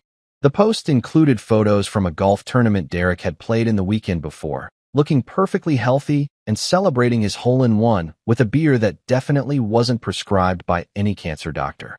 "Oh my God," Rachel said, reading over my shoulder. "Derek's been faking cancer to get sympathy from Brooke. And now his own father is exposing him on social media," Jordan added. "This keeps getting better and better." Within an hour, the entire narrative had flipped.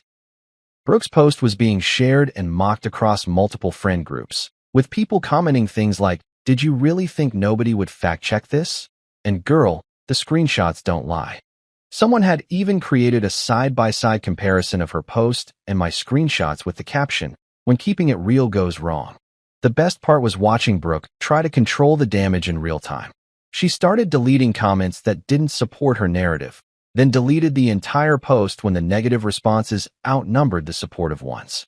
Then she posted again, this time claiming her account had been hacked and that someone was spreading lies about her. But the internet had already done its thing. Screenshots of her original post were circulating, along with my response and Derek's father's cancer revelation. The whole story was spreading faster than gossip at a small-town hair salon, and there was absolutely nothing Brooke could do to stop it. Her second post lasted about 20 minutes before she deleted that too. Then her third post, a rambling essay about toxic masculinity and emotional abuse, disappeared after 30 minutes. By noon, she'd given up on Facebook entirely and made her Instagram account private. But the damage was already done. My phone was buzzing constantly with messages from friends, family members, and even people I barely knew, all expressing their shock and support. I never liked her anyway, my sister texted. She always seemed fake. My mom called to make sure I was okay and to tell me she'd already told everyone at her book club what had happened. The best message came from my grandmother. Good riddance to bad rubbish. Come over for dinner Sunday, and I'll make your favorite pot roast. You're better off without that floozy. Gotta love Grandma's no-nonsense approach to relationship advice. Thursday night at Jordan's apartment felt like being inside a fortress under siege, except instead of medieval armies, we were dealing with an angry mob of wedding guests who apparently thought showing up unannounced was a totally reasonable response to having their Saturday plans canceled. I was sprawled on the couch, finally starting to relax after watching Brooke's reputation get absolutely demolished on social media all day, when Jordan's Ring doorbell started going absolutely berserk. What the hell? Jordan said, checking his phone. Someone's at the door. The video feed showed what can only be described as the most pathetic war party ever assembled. Leading the charge was Helen Patterson, Brooke's mother, dressed like she was heading to a country club board meeting rather than staging an intervention. Behind her stood Roger, Brooke's dad, looking like he'd rather be literally anywhere else on earth. Gretchen was there too, still wearing her Bride Tribe shirt from the night before, which was either dedication or a complete inability to read the room. And bringing up the rear, like the world's most unwelcome surprise guest, was Derek Morrison himself. But the real star of this shit show was Brooke, front and center, still wearing her bachelorette party tiara, because apparently accessories are the most important thing when you're having a public meltdown. This is actually happening, Rachel whispered, peering over Jordan's shoulder at the phone screen. They actually formed a posse and came here. The doorbell rang again, followed by aggressive knocking that sounded like Helen was trying to beat down the door with her perfectly manicured fists. Jordan pressed the intercom button on his phone, and suddenly we could hear the circus that was happening in his hallway. Jordan Clark, I know you're in there. Helen's voice came through the speaker, shrill and demanding. We need to speak with Marcus immediately. This has gone on long enough. Ma'am, this is a private residence, Jordan replied through the intercom, his voice perfectly calm and professional. You need to leave. Don't you dare ma'am me, young man. Helen shot back. Do you have any idea what your friend has done? We have 150 guests flying in from all over the country for a wedding that's supposed to happen in 2 days. Roger stepped forward, looking like he was about to negotiate a hostage situation. Jordan, please. We just want to talk. This whole thing has gotten completely out of hand. Maybe we can work something out. Work something out. I said to Jordan. What are we? Negotiating a business merger. Through the speaker, we could hear Brooke's voice, high-pitched and hysterical. Marcus is being completely unreasonable. All I wanted was closure. I wasn't going to actually do anything with Derek. Then why did you ask to spend 2 nights with him? Jordan asked through the intercom, and I had to give him credit for cutting straight to the heart of the matter. That's when Derek decided to chime in, because apparently this situation wasn't already ridiculous enough. Look, man, I think there's been a misunderstanding. Can we just talk this out, man to man? I know how this looks, but it's not what you think. Jordan looked at me with raised eyebrows. I shook my head and made a throat-slitting gesture. No way in hell was I having a man-to-man conversation with the guy who'd been plotting to sleep with my fiancée while pretending to have cancer. Derek, Jordan said into the intercom, you're literally the last person who should be talking to him right now. You told the groom you'd be sleeping over with his bride. What exactly did you think was going to happen? It's not like that, Derek protested. We have history. She needed to process her feelings before she could fully commit to someone else. By processing, you mean sleeping with her, Rachel called out, loud enough for the intercom to pick up. Gretchen's voice joined the chorus. This is all just a big misunderstanding. Brooke loves Marcus. She's always loved Marcus. Derek was just helping her work through some unresolved emotions. Unresolved emotions, I repeated. Is that what we're calling it now? The conversation continued for another 10 minutes, with Helen making increasingly ridiculous demands and threats. She wanted me to come downstairs and discuss this like adults. She wanted Jordan to stop enabling Marcus's childish behavior. She wanted the wedding to happen as planned because too much money had already been spent, and what would people think? The best part was when she started making legal threats again. We'll sue you for emotional distress. We'll sue you for the deposits. We'll sue you for everything you're worth. Ma'am, Jordan replied, you can't sue someone for canceling their own wedding. Also, I'm pretty sure emotional distress requires proving that the person actually caused the distress, not just responded appropriately to it. That's when Brooke completely lost it. Through the intercom, we could hear her screaming at the top of her lungs. This is insane. I was doing Marcus a favor by marrying him. He should be grateful that someone like me even wanted to be with someone like him. And there it is, Rachel said quietly. The truth finally comes out. I could have had anyone. Brooke continued. Derek has been begging me to come back to him for years. I chose Marcus because I thought he was stable and secure, but he's just as crazy and jealous as every other guy I've dated. Wow, I said. She's really selling herself as quite the catch there. Roger's voice came through next, and for the first time, he sounded genuinely embarrassed. Brooke, honey, maybe we should go home and talk about this privately. No, she shrieked. I'm not leaving until Marcus comes down here and explains himself. He owes me that much. Actually, Jordan said through the intercom, he doesn't owe you anything. But I'll tell you what, security is on their way up, so you might want to start heading toward the elevator. That wasn't actually true, but it had the desired effect. We could hear Helen sputtering indignantly and Roger trying to convince everyone to leave before things got worse.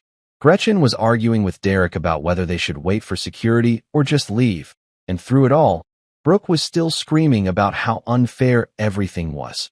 The final nail in the coffin came when Derek tried one last desperate appeal. Marcus, if you're listening, just give me 5 minutes to explain. This whole thing got blown way out of proportion. Brooke and I have a connection that goes back years, and she needed to explore that before she could fully commit to you. I was just trying to help her be sure about her decision. Jordan's response was absolutely perfect. Dude, you just admitted you were trying to steal another man's fiancée. On camera, while standing outside his friend's apartment building. At 10 o'clock at night. Wearing yesterday's clothes. Maybe it's time to reevaluate your life choices.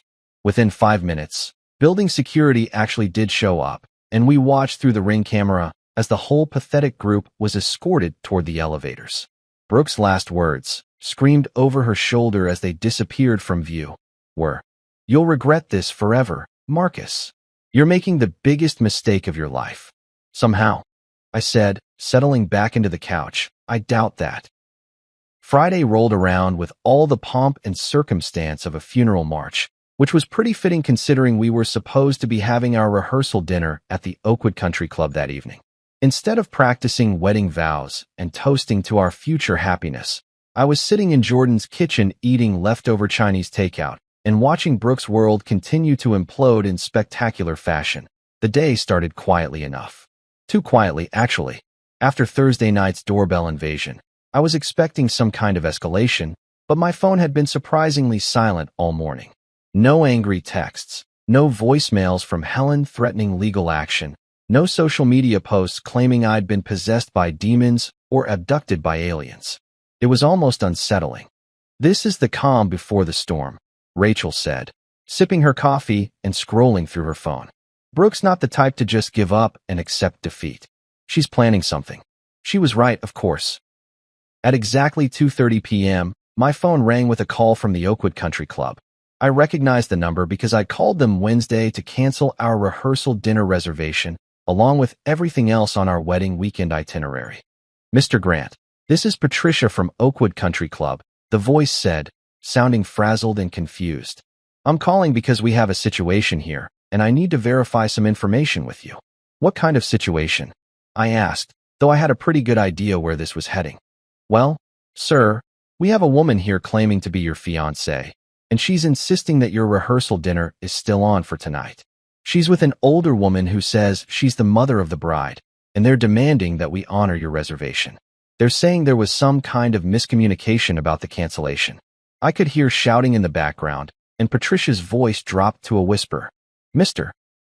Grant, I have to ask, did you actually cancel this reservation, or was there some kind of mistake? I absolutely canceled it, I said. Wednesday afternoon, around 3 o'clock. I spoke with someone named Jennifer, I think. The reservation was completely canceled, and I was told there would be cancellation fees. That's what our records show, Patricia confirmed. But these women are insisting it's a mistake, and they're causing quite a scene. The older woman is demanding to speak with the manager and threatening to charge everything to your credit card. My credit card. I laughed. Patricia, I need you to understand something very clearly. I am not getting married tomorrow. There is no wedding. There is no rehearsal dinner. These women are not authorized to use my credit card for anything, and if they try, it's fraud. Do you understand? Yes, sir, I understand completely. Should I call security? Through the phone, I could hear Helen's voice getting louder and more indignant. This is absolutely ridiculous. We've been planning this event for months. You cannot treat paying customers this way. Patricia, I said. Yes, please call security. And if they refuse to leave, call the police. I want this documented in case they try to pull any more stunts. 20 minutes later, Patricia called me back. Mr. Grant, I wanted to follow up. We did have to call the police to escort them off the property. The younger woman became quite belligerent when we explained that the reservation was canceled, and the older woman actually tried to physically push past our hostess to get to the private dining room. Are you serious?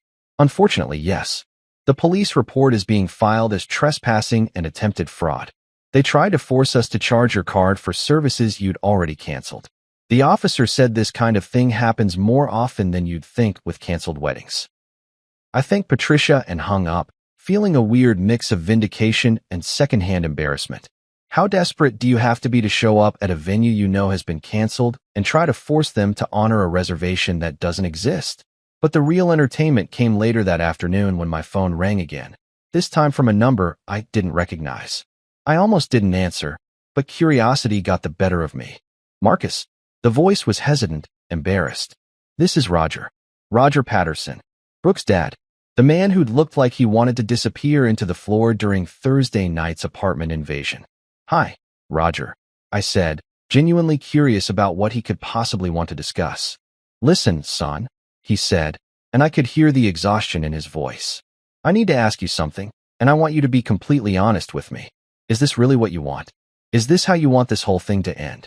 For a moment, I almost felt bad for him.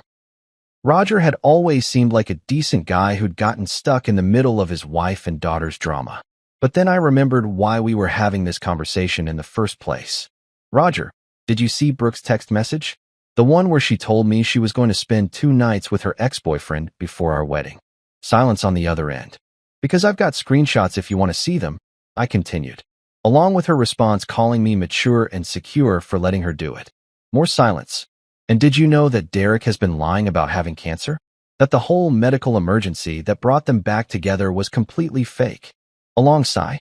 Yeah, I saw Robert's post yesterday about Derek faking the cancer thing. So knowing all that, do you really think I should marry your daughter tomorrow? The pause stretched on for so long I thought the call had dropped. Finally, Roger spoke again, his voice barely above a whisper. No. No. I guess I wouldn't want my son to marry someone who did that to him. I appreciate your honesty, Roger. I really do. Marcus, for what it's worth, I'm sorry. I knew Helen was encouraging this whole closure thing with Derek. She thought he had money, thought maybe Brooke could do better. I should have said something, but... He trailed off. But what? But I've been thinking about divorce for 2 years, and I didn't want to rock the boat until after the wedding. Guess that doesn't matter now. Holy shit. Brooke's parents were getting divorced too? This day just kept getting better and better. I'm sorry to hear that, Roger. But maybe this is all for the best. For everyone. Yeah, he said sadly. Maybe it is. Take care of yourself, Marcus. You're a good kid, and you deserve better than this circus. After he hung up, I sat there staring at my phone, trying to process everything that had happened. In the span of 3 days, I'd canceled my wedding, watched my ex-fiancée have multiple public meltdowns, been threatened with lawsuits, had my mental health questioned on social media, gotten invaded by angry relatives, and now learned that my almost-in-laws were splitting up too. And somehow, despite all the chaos and drama, I felt better than I had in months. "Everything okay?" Jordan asked, walking into the kitchen. "Yeah," I said, surprising myself with how much I meant it. "Everything's actually pretty great." Friday night was supposed to be our rehearsal dinner. Instead, I was sitting in Jordan's living room eating pizza and watching what can only be described as the most spectacular social media meltdown in human history unfold in real time on Instagram Live. If someone had told me a week ago that I'd be spending the night before my wedding watching my ex-fiancée have a complete psychological breakdown on the internet, I would have recommended they seek professional help. But here we were, living in the timeline where nothing made sense and everything was simultaneously horrible and hilarious. The IT started around 9 o'clock. Rachel was the first to notice, frantically waving her phone at us from across the room. "Oh my God, you guys, Brooke just went live on Instagram. And she's drunk. Very, very drunk."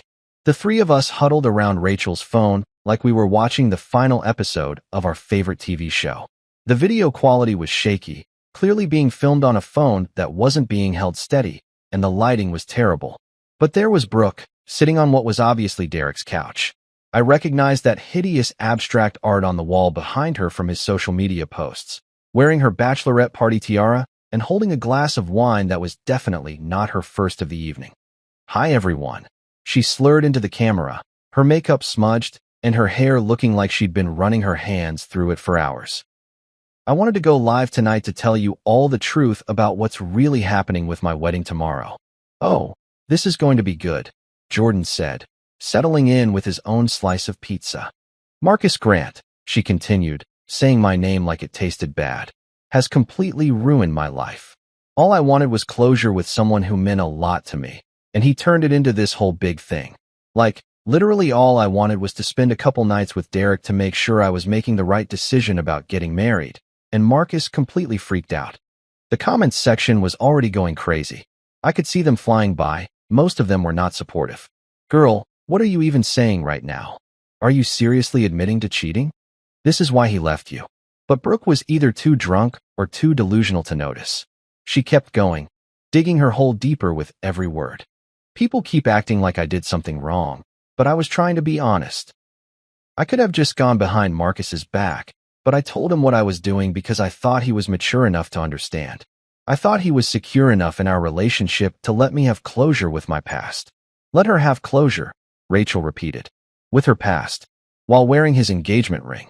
The train wreck continued for another 10 minutes, with Brooke alternating between crying and ranting about how unfair everything was. She talked about how Derek was the love of her life, but she'd chosen Marcus because he was stable and reliable. She complained about having to cancel all her wedding plans and how embarrassing it was to tell people the wedding was off.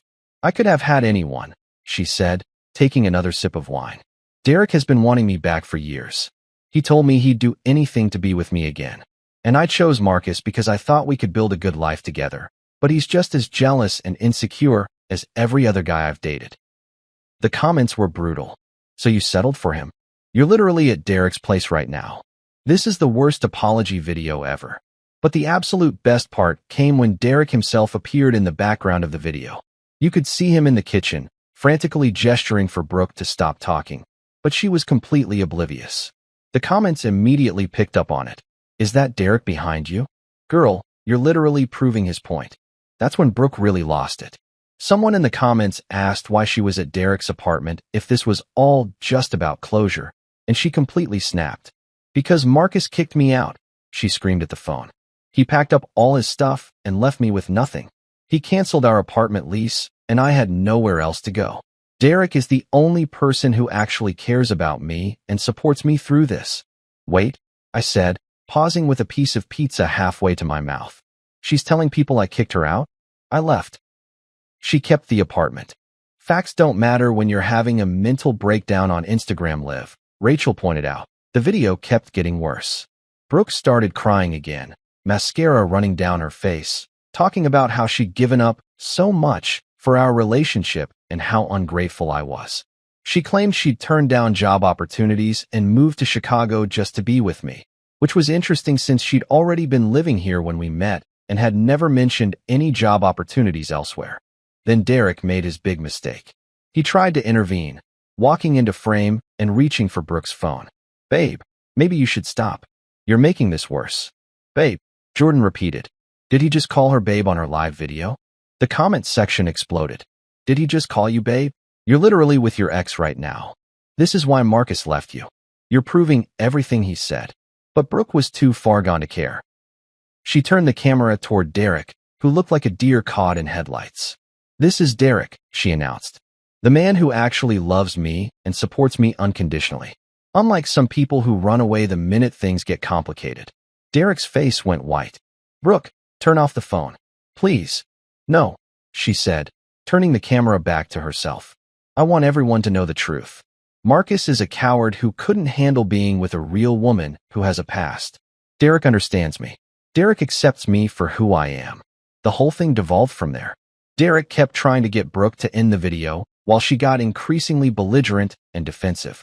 At one point, she actually started reading the negative comments out loud and responding to them, which just made everything worse. "You're literally cheating right now," she read. "I'm not cheating. I'm single. Marcus broke up with me, remember? I can do whatever I want." "This is so embarrassing," she continued. "Girl, stop talking." "Why should I stop talking? Everyone wants to judge me, but nobody wants to hear my side of the story." The final nail in the coffin came when someone in the comments pointed out that Derek's apartment walls were visible behind her, and they'd seen his address posted on social media before. "You're at Derek's place on what should have been your rehearsal dinner." The comment read that Brooke's response was to pan the camera around Derek's living room, showing off his terrible furniture and that god-awful abstract art. "Yeah, I'm at Derek's place. So what? At least someone wants me here." The video finally ended when Derek physically took the phone away from her, but not before she managed to slur out one final message. "Marcus Grant, if you're watching this, you're going to regret leaving me for the rest of your pathetic life." The silence in Jordan's living room was deafening. "Well," Rachel said finally, "that happened. Did she just confess to everything on live video?" I asked. "And then some," Jordan replied. "I don't think she could have made herself look worse if she'd tried." By the time we went to bed, the video had been screen recorded and shared across multiple platforms. Whatever reputation Brooke had left was officially gone. Saturday morning dawned crisp and clear, the kind of perfect autumn day that wedding planners dream about and brides spend months praying for. Ironically, it was absolutely gorgeous weather for a wedding that was never going to happen.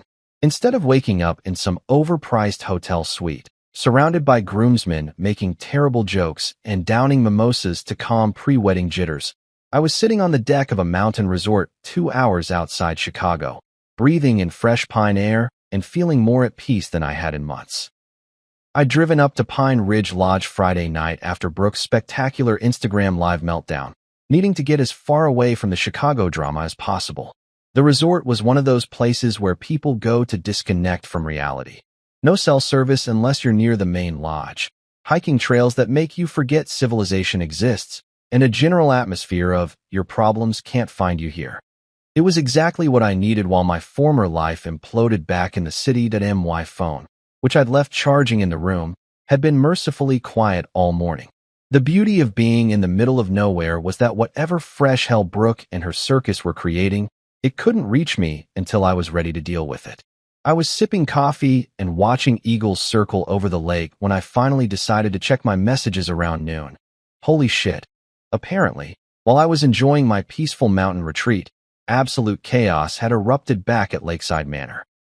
Despite my canceling everything 3 days ago, despite the venue confirming the cancellation, despite multiple people being informed that there was no wedding happening, somehow 30 people had still shown up in full wedding attire expecting to see me pledge my eternal love to a woman who was probably hungover at her ex-boyfriend's apartment. The messages from Jordan painted a picture so absurd it could have been a Saturday Night Live sketch. Brooke and Helen had apparently told select family members that the wedding was just postponed, not canceled, and that everything would work itself out by Saturday. They'd convinced Brooke's grandmother, her aunts and uncles, a handful of cousins, and even some of her college friends to show up anyway because Marcus would come to his senses. But here's where it got really good. Lakeside Manor, being a popular venue, had booked another event in our place, a corporate retreat for some tech companies celebrating their quarterly achievements. So when Brooke's relatives showed up expecting to find a wedding ceremony, they instead walked into a room full of software engineers wearing matching polo shirts and discussing customer acquisition metrics. "Dude," Jordan had texted, "you should see the photos Rachel's getting from her friend who works at the venue." Brooke's grandmother showed up in a floor-length purple dress and a fascinator, demanding to know where the bridal party was. Meanwhile, there's a guy in khakis giving a PowerPoint presentation about user engagement in the background. It's surreal. The venue staff, God bless them, had tried to explain that there was no wedding scheduled, but Helen had apparently gone full Karen mode, demanding to speak with managers and threatening to sue everyone in sight. Security had to be called when she tried to force her way into the conference room where the tech bros were trying to enjoy their team-building exercises. But the absolute crown jewel of this disaster was what happened when Derek's father, Robert Morrison, showed up. Apparently, Derek had been telling his parents that he was getting married to Brooke, conveniently leaving out the small detail that she was supposed to be marrying someone else first. Robert had driven 4 hours from Milwaukee, wearing his best suit and carrying a wedding gift, expecting to watch his son finally settle down with a nice girl. Instead, he walked into a clusterfuck of confused wedding guests, corporate retreat attendees, and venue staff trying to manage the chaos. When he asked where Derek was, someone helpfully informed him that Derek was probably at home with his fiancée, who had just canceled her wedding to another man 3 days ago. According to the reports I was getting, Robert had stood there for a full minute processing this information before asking to speak with Helen Patterson. The conversation that followed was apparently loud enough to be heard over the corporate team's trust fall exercises. "Your daughter was supposed to marry someone else today?" Robert had asked, his voice carrying across the entire venue. "It's complicated," Helen had replied, probably realizing that her carefully constructed narrative was about to collapse. "And my son was involved with her while she was engaged to this other man. Derek and Brooke have a special connection. My son helped break up an engagement?" Robert's voice was getting louder. "My son, who I raised to be a decent human being, was sleeping with another man's fiancée?" That's when Helen made her fatal mistake. "Your son has cancer." Brooke was just being supportive during his medical crisis. The silence that followed was apparently so complete that even the tech bros stopped their presentation to see what was happening. Robert stood there, staring at Helen, before pulling out his phone and calling Derek right there in front of everyone. "Derek," he said, loud enough for half the venue to hear, "I'm standing in a place where you're supposed to be getting married today, except there's no wedding because the bride was apparently already engaged to someone else. And this woman is telling me you have cancer. So I have one question for you. What the fuck is going on?" The phone conversation lasted about 30 seconds before Robert hung up and turned back to Helen and the assembled crowd. "Ladies and gentlemen," he announced, "my son does not have cancer. He has never had cancer. He's been lying to manipulate this woman and destroy her relationship with her fiancée. And as of right now, he's no longer my son." Then he walked out, leaving his wedding gift on the reception table and Helen standing there with her mouth open like a fish out of water. The police were called for the second time in 3 days, and the whole group was finally escorted off the property. But the damage was done. Brooke's family had witnessed the complete exposure of Derek's lies, Helen's manipulation tactics, and the utter insanity of their entire plan. The best part, according to Jordan's updates, was that Brooke's sister Diana had been recording the whole thing on her phone. By the time I was reading these messages, clips of Robert disowning Derek and Helen's shocked reaction were already circulating on social media. Diana had even sent a message to Jordan. "Please tell Marcus I'm sorry for my family's insanity. This is completely unhinged, and I'm done with all of them. Also, can you send me his address? I want to return the wedding gift I bought. He deserves better than this circus." As I sat there reading about the spectacular finale to what should have been my wedding day, I felt something I didn't expect: gratitude. Not just relief, not just vindication, but genuine gratitude that Brooke had sent me that text on Wednesday. Because if she hadn't, I would have married into this family of manipulative, delusional people and probably spent years trying to figure out why I was so miserable. Instead, I was sitting on a mountain, breathing clean air, and watching my former problems destroy themselves without any help from me. It was the best wedding day I never had. 6 months later, I was sitting in my new apartment, a beautiful corner unit in Lincoln Park that I could actually afford now that I wasn't splitting everything with someone who considered a $300 throw pillow a necessity, scrolling through my phone and marveling at how completely my life had transformed. The autumn sunlight was streaming through windows that were actually clean because I'd learned to take care of my own space, and my coffee tasted better than it ever had when I was sharing a kitchen with someone who criticized my brewing technique daily. The aftermath of what I'd started calling the Great Wedding Disaster of 2025 had been almost poetic in its justice. Brooke and Derek were still together, if you could call what they had together. Last I'd heard through the Chicago Gossip Network, they were living in Derek's basement studio apartment because Brooke had been evicted from our old place after missing 3 months of rent. Apparently, when you spend all your time having dramatic meltdowns on social media instead of going to work, employers tend to notice. Their relationship, from what I could gather through mutual acquaintances who couldn't resist sharing updates, was exactly as toxic and miserable as you'd expect. Brooke had discovered that Derek, without the thrill of sneaking around and lying to other people, was just an unemployed man-child who played video games all day and couldn't hold down a job because he kept getting fired for personality conflicts with his supervisors. Derek, meanwhile, had learned that Brooke, without the ego boost of having multiple men competing for her attention, was just a high-maintenance drama queen who expected him to fund her lifestyle while she found herself. The best part was that Brooke kept posting these obviously fake happy couple photos on Instagram, trying to convince the world that they were living some great love story. But anyone with functioning eyes could see that Derek looked miserable in every single picture, and Brooke's captions were getting increasingly desperate. "Living my best life with my soulmate," she'd write, while Derek looked like he was being held hostage in the background of their selfies. Helen and Roger's divorce had been finalized 2 months ago, and from what I'd heard, it had been spectacular. Roger had apparently kept detailed records of Helen's spending habits and her involvement in encouraging Brooke's affair, which hadn't played well in court. Helen was now living in a one-bedroom apartment and working at a department store cosmetics counter, a far cry from her country club queen lifestyle. Roger, meanwhile, had moved to Florida, bought a boat, and according to his Facebook posts, was living his best life fishing and playing golf without anyone telling him he was doing it wrong. The Morrison family drama had been equally satisfying to watch from a distance. Derek's father, Robert, had followed through on his threat to disown his son, cutting off all financial support and removing Derek from his will. Derek's mother had sided with Robert after learning the full extent of Derek's lies and manipulation. Last I'd heard, Derek had tried reaching out to them around Christmas, but they'd refused to even take his calls. But honestly, the most satisfying part of this whole experience wasn't watching my former problems self-destruct. It was discovering what my life looked like when I wasn't constantly managing someone else's emotional chaos. For the first time in years, I could make plans without having to check with someone who might suddenly decide she had feelings about whatever I wanted to do. I could have friends over without worrying about whether they'd meet Brooke's social standards. I could eat cereal for dinner if I wanted to, or spend an entire Saturday reading without someone complaining that I was being antisocial. My work life had improved dramatically too. Without the constant stress of relationship drama, I'd been able to focus on my projects and had gotten promoted to senior account manager just last month.